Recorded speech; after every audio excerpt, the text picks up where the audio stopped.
Now we're in the left rear of the motorcycle. On the rubber mount Sportsters, the master brake cylinder is right here, which is nice because they'll all be in one shot. So carefully take that off of there.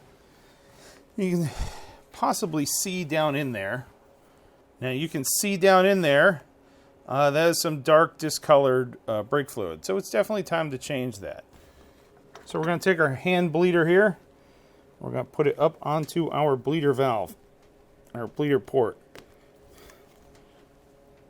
And we're going to take our 10mm wrench. That's right, I said 10 because the brakes are made by Brembo. And we're going to crack this free. Boop. And we're going to pump up the hand pump here. It's going to start drawing a vacuum. And little by little here, we're going to start seeing some brake fluid go through the lines. Maybe we'll see it going through the lines there. And it's starting to fill up into the reservoir here.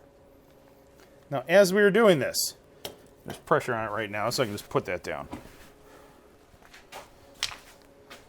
Now, as we do this, we can keep topping off new brake fluid right there, like that. Pump it up some more.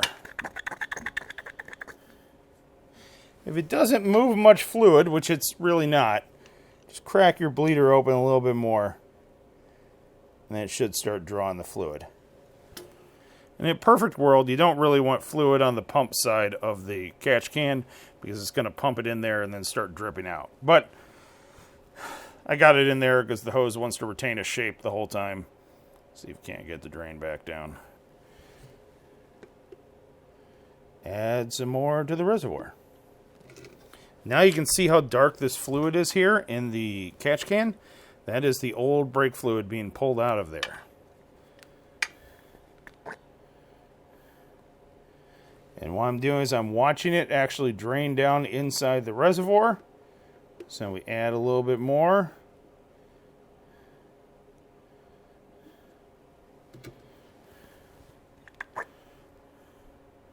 We're still holding vacuum on our gauge. You can see this is starting to fill up. And what we're doing is I'm watching everything that's going through the line here. You can see back here there's like clear fluid. You can actually almost see a differential line right there from the new fluid to the old fluid. So we're probably pretty much have flushed the system out, but we're going to do a little bit more just to be sure. This brake fluid's cheap, comparatively. So here I can see all the nice lighter colored brake fluid going through the line, so I'm going to call that good.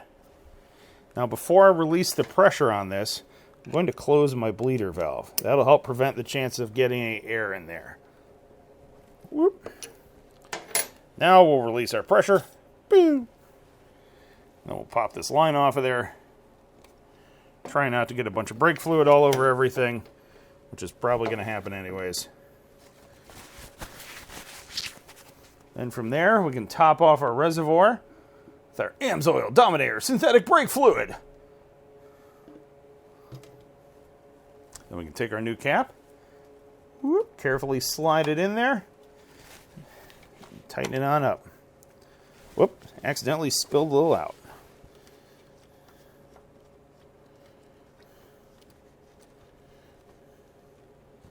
Wipe off everything you just spilled out the sides there because you overfilled the reservoir. Wipe all the rest of that evaporating degreaser off of there. Then from there, we pump up the brakes a couple times. Make sure we still got brakes. Everything still feels really good. Actually, to be honest, that pedal feels tighter than it did before. I know it's hard to tell with just your foot or just your hand versus your foot riding down the road. It's 25 degrees out and snowing right now here in Cleveland, Ohio, so we're not going to do a test ride anytime soon. But if you stay tuned to the shorts on here or my social media, when we get a warm day, I'll take it for a ride and I'll let you know how it does. Until then, thanks for watching. Remember, AMSOIL, and like and subscribe and all that jazz. Thanks for watching.